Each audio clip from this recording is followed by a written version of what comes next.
Man, I really hope you guys like guitar shredding because, quite frankly, for better or for worse, there's not a whole lot else happening on this new album from Ophidian I.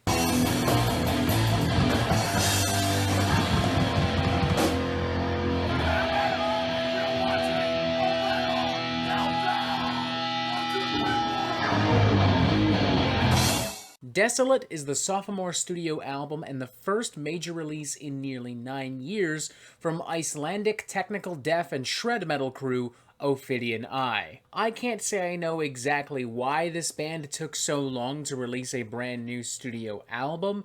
From what I understand, some of them were in and out of other projects in the past decade, and perhaps that ate up a lot of their time. But I can tell you that regardless of whatever prior knowledge of Ophidian I you do or do not have, as long as you're looking for roughly an hour's worth of in-your-face technical insanity, you should be more than satisfied with Desolate. Like, let's not kid ourselves here. Y'all should know the fucking drill by now.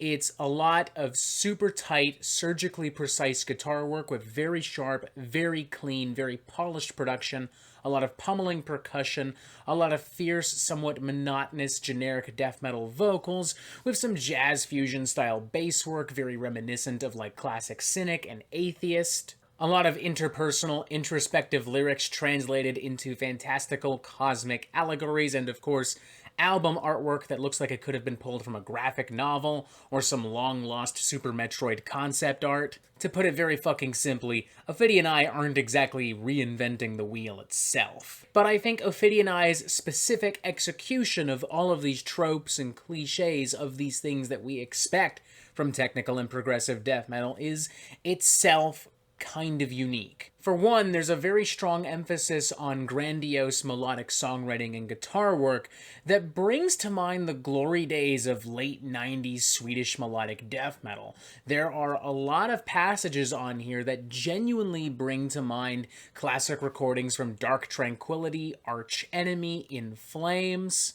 But here, filtered through the brutality, the intensity, the articulation of bands like, say, Archspire or Revocation, the latter of whom's Dave Davidson, I would say, is a prominent influence on a lot of the guitar work across this thing, which itself is really the star of the show. I mean, no disrespect to anyone who works on this record, but I think on some level, they know that people are coming in for the guitar work, and as such, the guitar work is consistently placed front and center. The spotlight never really strays far from the guitar work. The over-the-top heaviness of the music itself is pretty fantastic as well. I mean, the band just consistently hammer away. Percussion never stops pummeling. They never stop throwing guitar solos and crazy riffs and melodic passages all over the place. It's very hectic and crazed, like Tech Def's answer to a band like Dragon Force in a weird sense. And on top of that, Desolate very wisely wraps things up quite smoothly,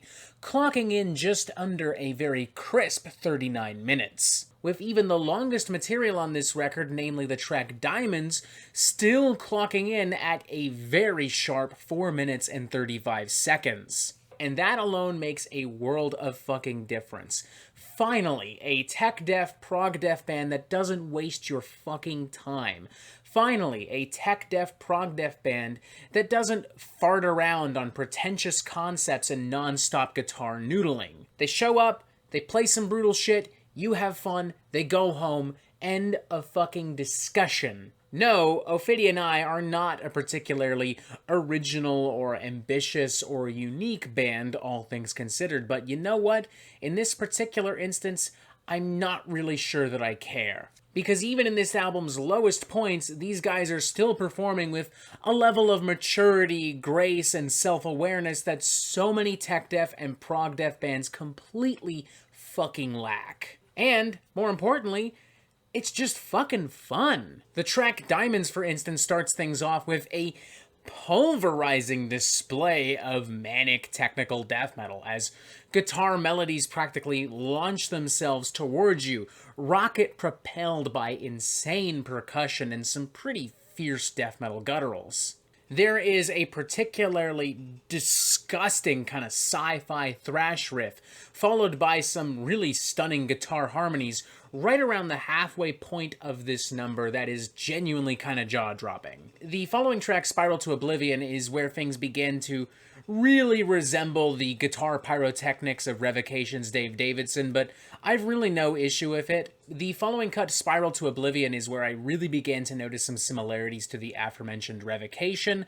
At times, a lot of the guitar work on this particular cut reminds me of some of the very fierce and pungent kind of over-the-top thrash mania of Chaos of Forms, with some of the more straightforward tech-death beatdowns of the outer ones. But to say that I'm really not bothered by what is very likely just a massive coincidence is a fucking understatement. And that's without even mentioning the fact that the persistently demanding percussion elevates this to levels of brutality that even Revocation have not reached on their last couple records. Like, seriously, folks, if you told me that the drummer was living off of some wild, toxic combination of pop rocks, Coca-Cola, caffeine, and pure fucking ecstasy and cocaine, I would fucking believe you. He is a goddamn machine. The album does grow to be a little bit predictable as it moves further along, and I will also concede that the very guitar-centric sound mix means that other things are just kind of blurred out. Like, there are quite a few funky bass solos that are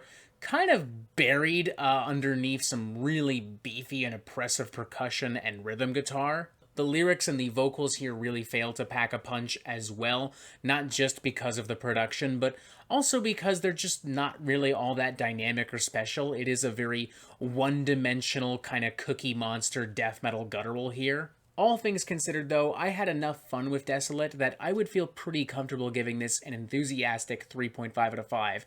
Warts and all, this is one of the more enjoyable and entertaining slices of modern tech death I think I've had in a while. It may lack the same kind of heart and soul and innovation of other tech death records from 2021 like Phantom Indigo from Sepetus or Imperative Imperceptible Impulse from Ad Nauseam, but this isn't really trying to be on that same level. This isn't really trying to be like a super artistic piece of emotionally charged avant-garde tech death. This is just trying to be a bunch of guitar pyrotechnics and wankery for the sake of guitar pyrotechnics and wankery. Ophidian I are not pretentious, they don't waste time, they know exactly what they're doing, and they're pretty obviously, transparently, very proud of what they're doing. If those records are fine dining meals designed and executed by some of the world's most acclaimed and experimental chefs, then this is just good old-fashioned fucking cheese pizza with hot sauce and a shitload of fucking toppings and way too much goddamn cheese for the human body to healthily ingest in one sitting. So, 3.5 out of 5, maybe not the most healthy or substantial technical or progressive death metal meal in recent memory, but a damn appetizing one nonetheless, despite all the grease, despite all the cheese, despite all the sauce dripping off the side. Who the fuck cares? Just eat it. Have fun, eat it, order a beer, call your friends, and that's it. Just have fun, I guess. That's the main point of this little mini ramble here. And that is it for the Metal Meltdown. I'm not an expert, nor do I claim to be, so what do you think? Do you like this record? Do you not like this record? And what do you want to hear from me next? And thank you for watching. Make sure you press subscribe so you can get updates on the Metal Meltdown fucking immediately in case you aren't already. And as always, you have yourself a fantastic fucking day.